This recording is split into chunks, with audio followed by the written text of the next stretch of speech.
How to stop Islamic terrorism in one day? For those who don't want to watch the full video, here's the short answer. Ban their burials and cremate them. Now, for the long explanation and a nuanced argument, see, terrorism has no religion. That is the first and foremost argument why they should not be cremated. Because according to secular and educated Muslims, Muslims who don't hate all other religions and people of other religions, they will tell you that Islamic terrorists are misinterpreting Islam and giving Islam a bad name, and therefore they should not be considered Muslim. So why should they be considered Muslim when they are being buried? Any Muslim terrorist, any so-called Muslim terrorist, Islamic terrorist, who has died at the hands of the police or army or has been hanged, has to be cremated. That will prevent their notion that they are going to heaven, and that will discourage all of them from joining terrorist activities.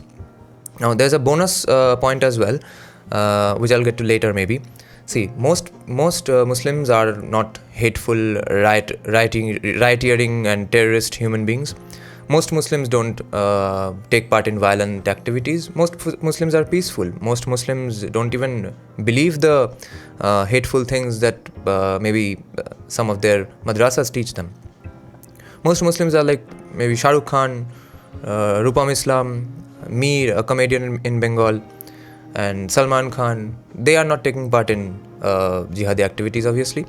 Most of them are simply secular in their head, or simply Momins. As far as I know, Muslims have a hierarchy of the kind of Muslims. There are 4 ranks.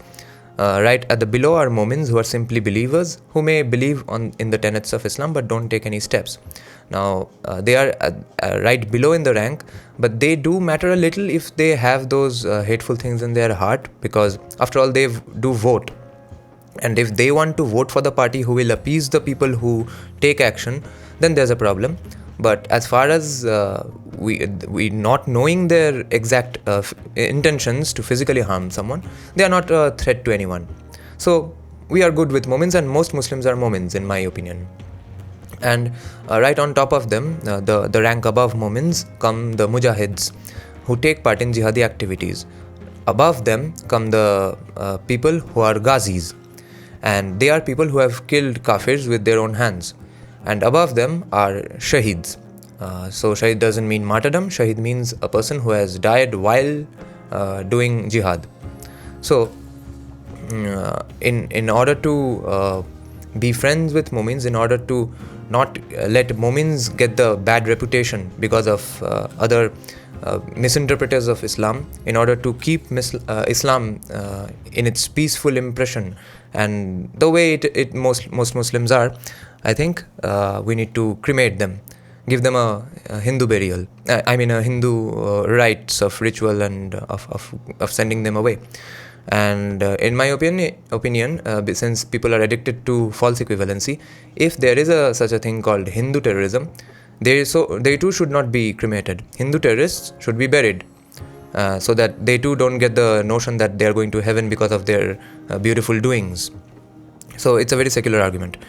Okay, the second bonus point is a bit shady. It's a bit grey, because it will be a problem with free speech. See, since most Muslims don't take part in physical harming of others, like riots or terrorism, what leads people to do riots? You have to understand the anatomy of a riot. There are always 5 or 6 people leading a bunch of people in a riot. And a riot is a very planned action. Everyone thinks riots just randomly take place because someone provoked them. It never happens in a sudden provocation, because there is stone pelting and weapons and lathis used. How do stones, lathis and weapons come about randomly like magic if they are being provoked at that moment? It's always prepared. It's always planned.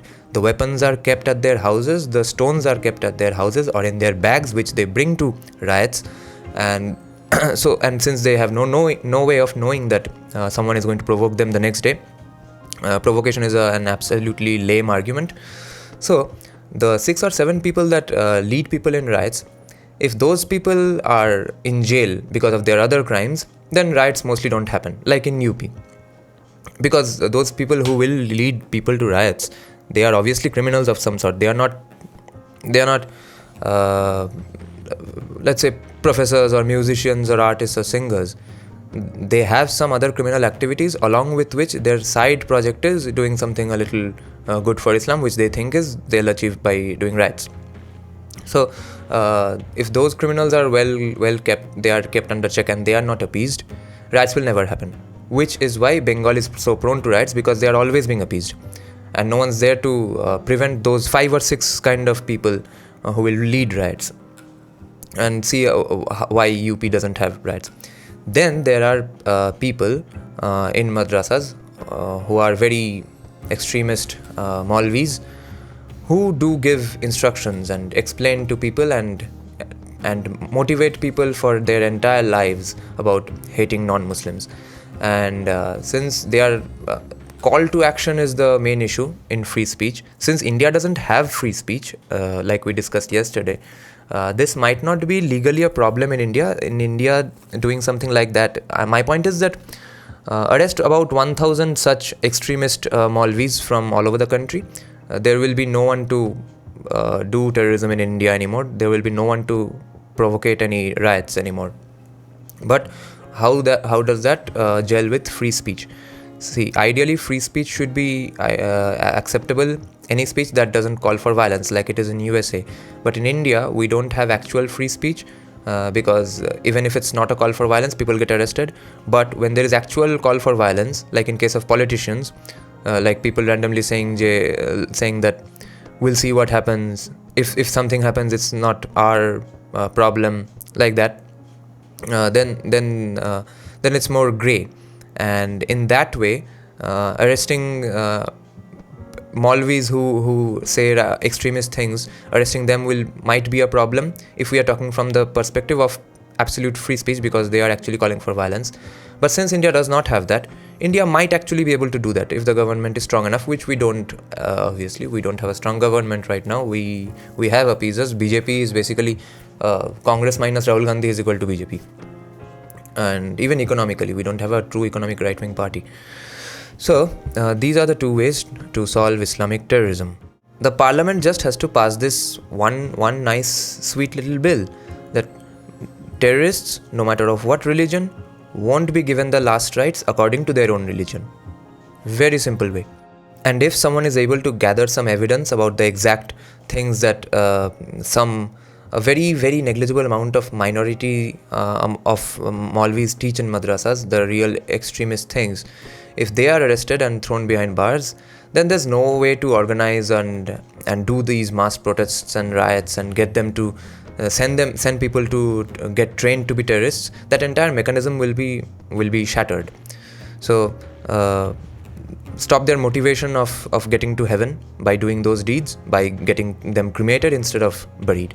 And arrest anyone, not anyone, arrest those about 900 to 1,000 Maulvis we have in the entire country of 110, 20 crore people who will give the direction to these terrorist attacks.